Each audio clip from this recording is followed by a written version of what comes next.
تو ایک بھائی نے فرمایا کہ مردے کو تلقین کا کیا طریقہ ہے وہ ذرا ایک دفعہ دوبارہ بتا دیں۔ نبی کریم صلی اللہ علیہ وسلم ارشاد فرماتے ہیں کہ جب تم کسی مردے کو دفناؤ تو کوئی ایک شخص اس کے سرانے بیٹھ جائے، جب لوگ چلے جائیں تو وہ بیٹھا ہوا شخص اس سے کہے اے فلاں بن فلانا، یعنی مردے کا نام لے اور اس کی والدہ کا نام لے۔ صحابہ کرام نے پوچھا یا رسول اللہ صلی اللہ علیہ وسلم اگر اس کی والدہ کا نام معلوم نہ ہو تو آپ نے فرمایا کہ حوا کی طرف نسبت کر دیں، جیسے اکرم نام ہے تو اکرم بن حوا کہہ دیں۔ جہاں رحمت کونین صلی اللہ علیہ وسلم فرماتے ہیں جب پہلی مرتبہ اس کو پکارا جائے گا تو مردہ سنے گا لیکن جواب نہیں دے گا، تھوڑی دیر ٹھہر کے پھر دوبارہ پکاریں تو وہ اٹھ کر بیٹھ جائے گا، پھر تیسری مرتبہ آپ اس کو اسی طریقے سے پکاریں تو وہ کہے گا کہ اللہ تعالیٰ تم پر رحمت نازل فرمائے، مجھے کچھ تلقین کرو۔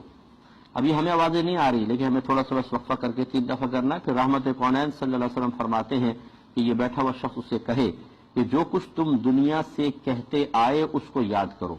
یعنی یہ کہ تمہارا رب اللہ تعالیٰ ہے، تمہارا امام قرآن ہے، تمہارے رسول محمد صلی اللہ علیہ وسلم ہے اور تمہارا دین اسلام ہے۔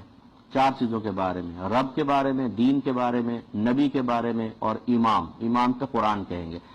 رحمت کونین صلی اللہ علیہ وسلم فرماتے ہیں کہ جب اس طرح اس کو تلقین کی جائے گی تو جب منکر نکیر آئیں گے تو وہ آ کر کہیں گے کہ جس شخص کو اس کی حجت یا دلیل پہلے ہی سکھا دی گئی اس سے ہم کیا سوال کریں، تو وہ بغیر سوال کیے رخصت ہو جائیں گے۔ چونکہ یہ مضمون حدیث میں آیا ہے اس لیے اس پہ ہمیں یقین رکھنا چاہیے۔ یہ الگ بات ہے کہ بہت سی چیزیں حدیثوں میں آئیں اور اس معاشرے میں رائج نہیں ہے، جس طریقے سے ہونی چاہیے ویسی نہیں رائج ہیں، تو اس میں ہمیں بعض اوقات شبہ پیدا ہوتا ہے یار ہم نے تو کہیں تلقین کرتے ہوئے دیکھی نہیں، اگر حدیث میں ہوتی تو سب نہ کرتے۔ تو حدیث میں تو بہت ساری چیزیں ہیں جو ہمیں پتہ بھی نہیں ہے کیونکہ ہم حدیثیں پڑھتے ہی نہیں ہیں، یا پڑھتے نہیں ہیں تو ہمارے معاشرے میں وہ چیز رائج نہیں ہوتی ہیں۔ مثال کے طور پہ آپ کو شاید بہت سو کو حیرت ہوگی کہ کفن صرف سفید دینا ہی کوئی ضروری نہیں ہے، آپ رنگین کفن بھی دے سکتے ہیں، کالا دے دیں، پیلا دے دیں، پرنٹڈ دے دیں عورت کو کفن۔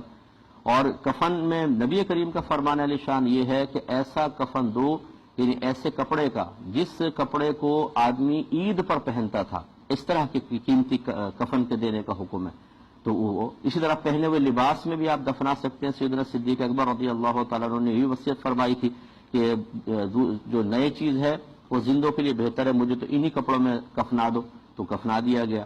اب ہمارے ہاں اسی طرح احرام، یہ بھی یاد رکھیں احرام کی بھی سفید چادریں ہونا یہ مستحب ہے، اگر آپ کالا احرام پہننا چاہیں، بلو پہننا چاہیں، گرین احرام پہننا چاہیں پہن سکتے ہیں۔ تو کہنے کا مطلب یہ ہے بلکہ نبی کریم صلی اللہ علیہ وسلم سے 2 سبز چادروں میں کعبۃ اللہ کا طواف کرنا ثابت ہے۔ تو خلاصہ کلام یہ ہے کہ بہت ساری امور ہم نے خود حدیثوں سے سنے نہیں ہوتے، جب وہ چیز ہمارے سامنے آتی ہے تو ہمیں اجنبی محسوس ہوتی ہے اور ہم بعض